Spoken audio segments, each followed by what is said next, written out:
Alright, this week I want to talk to you about pool tips.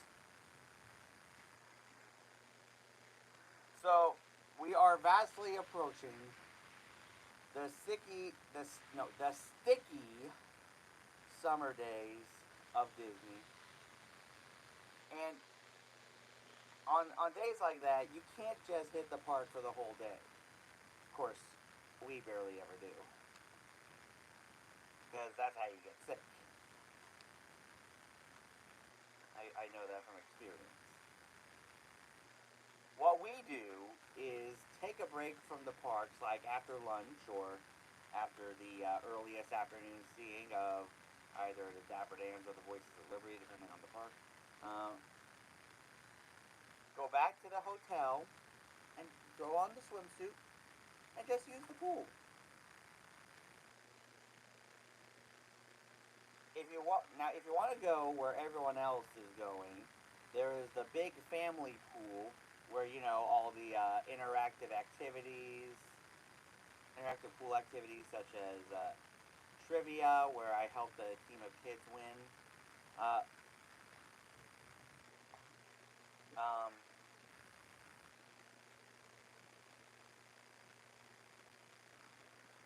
and and they also, but if you want to get away from the craziness, there is the quiet pool, which I recommend if you don't want to be around too many people, or if you have noise sensory issues. So the quiet pool is perhaps the best bet for you. But no matter which pool you want to use, just make sure you soak up every bit of that Florida H2O.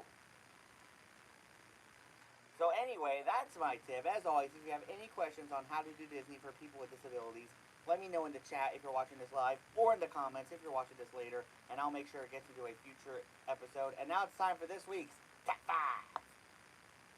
So today is May the 4th, aka Star Wars Day.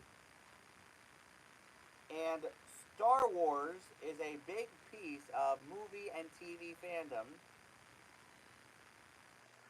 So this week, we are going to cover my top 5 Star Wars shows. And keep in mind, all these are available on Disney Plus. So,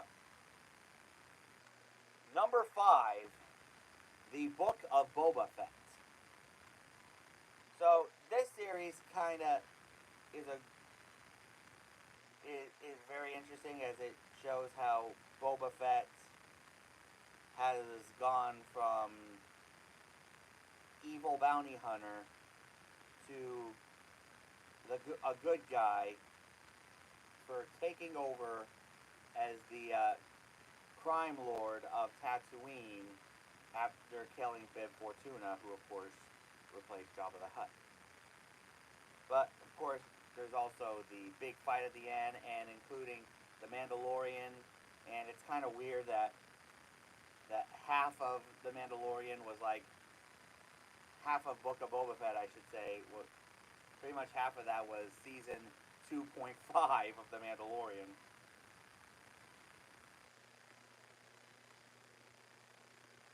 So, but yeah, it's a great show.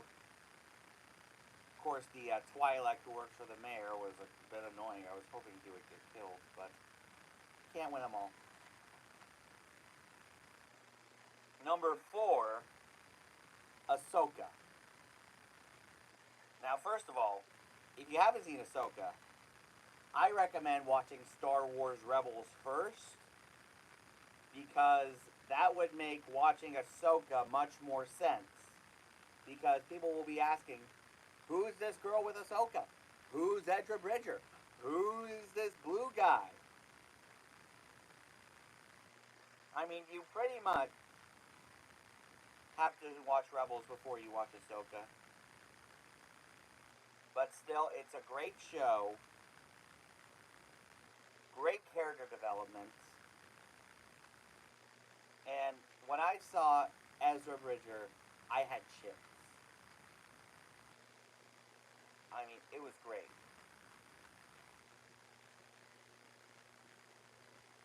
Number 3, The Bad Batch. So I just watched the series finale of The Bad Batch 2 days ago, and it was awesome.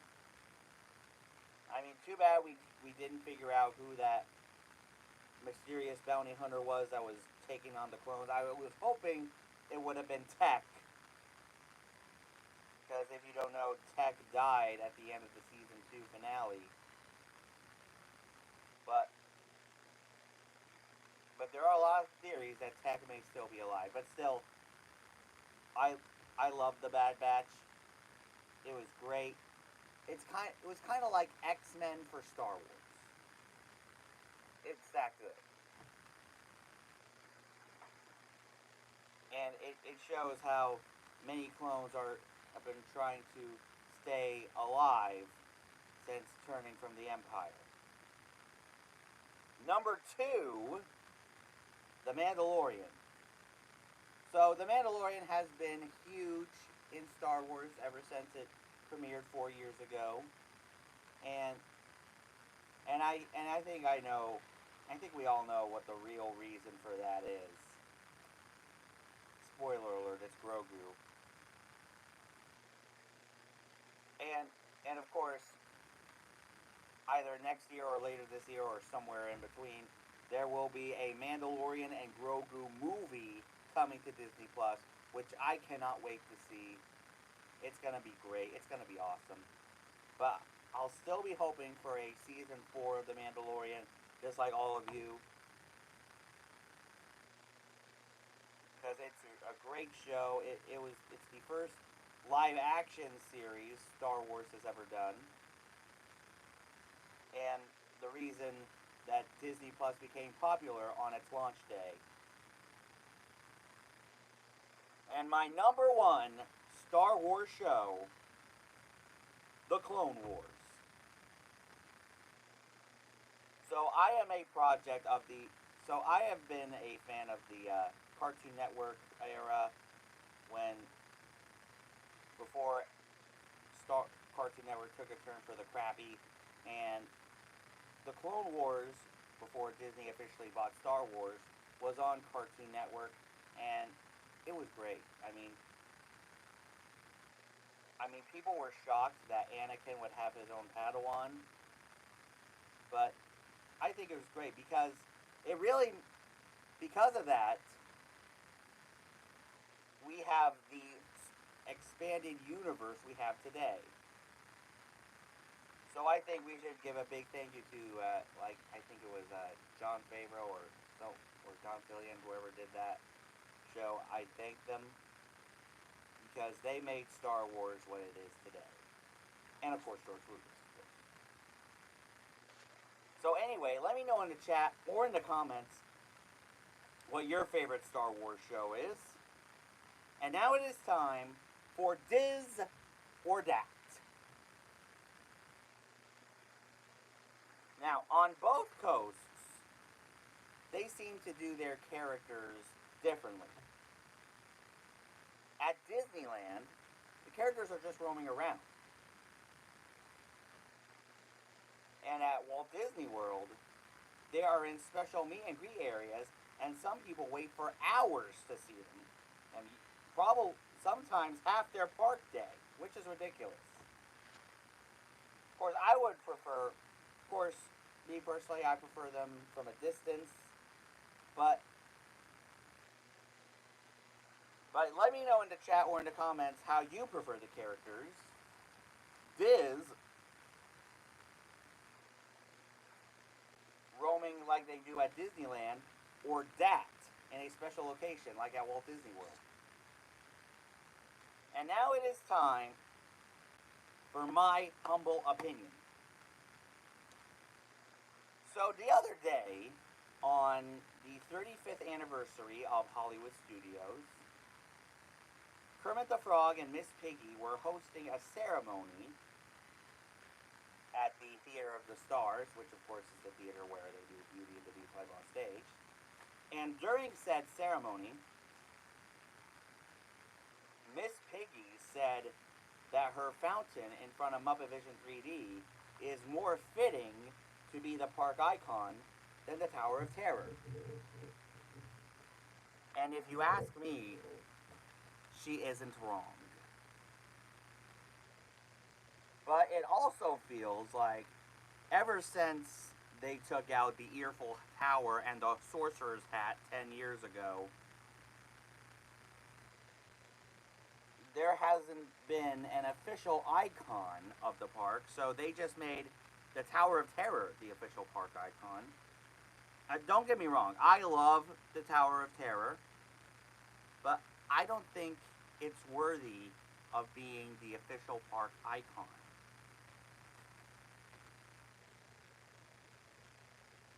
So I think Disney should build something new as the icon that celebrates the magic of immersive worlds, which of course is the direction that Hollywood Studios is steering towards these days.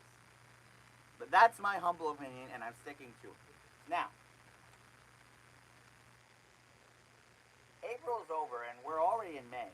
So, and I am surprised at this stage of the year that Disney has not made a Halloween announcement yet. Because usually at the end of April or in the first week of May, which we're kind of already in, they make some sort of announcement. I mean, they're already holding auditions for this year's Hocus Pocus Villain Spectacular, but that's pretty much all we know at this point. So, I think if Disney is taking this long on making an announcement, it's probably going to be something big. And if so, I think it'll be something great. Of course, as you all know, last year I attended my first ever Mickey's Not So Scary Halloween party, which was a blast. Of course, if you're doing it, I recommend not getting up at 4 a.m. at the airport to board your plane if that's the same day you're doing the party. But it was still fun. Loved every minute of it. And I hope Disney makes an announcement soon. Of course, I have no plans on doing a Not So Scary this year, but you never know. But Disney, why are you being so tardy lately? So I hope they make an announcement about that soon. So anyway, that's our show. As I said, if you have any questions on how to do Disney for people with disabilities, let me know in the chat if you're watching this live, or in the comments if you're watching this later, and I'll make sure it gets to a future video episode. For this week's shoutouts, make sure you guys check out Nate, aka Paging Mr. Morrow. I have just finished watching his vlogs with his family, including the newest member of their family, Ariel, who has special needs, and I just love those videos, and I wish someone would share my thoughts on it, because I love how much fun Ariel's been having at the parks, and I wish someone would let Paging Mr. Morrow know, even though we met in person 3 years ago. But check him out. He is awesome. Also, make sure you guys check out John, aka Big Fat Panda. He has started to become a huge supporter of mine ever since he received one of these from my buddy Mike. So definitely check him out.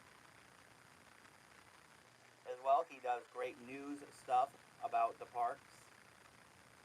Also, make sure you guys check out Matt and Goo over at Goo to You. They do amazing live streams from the parks each and every week. Definitely check them out. Also, make sure you guys check out Princess and the Bear. They do great food reviews from the parks and the hotels. Definitely check them out as well. If you haven't subscribed here yet to the Big John Network, what in the Walt Disney World are you waiting for? And ding the bell for notifications so you never miss a second of the fun. And until next time, Kwaherini.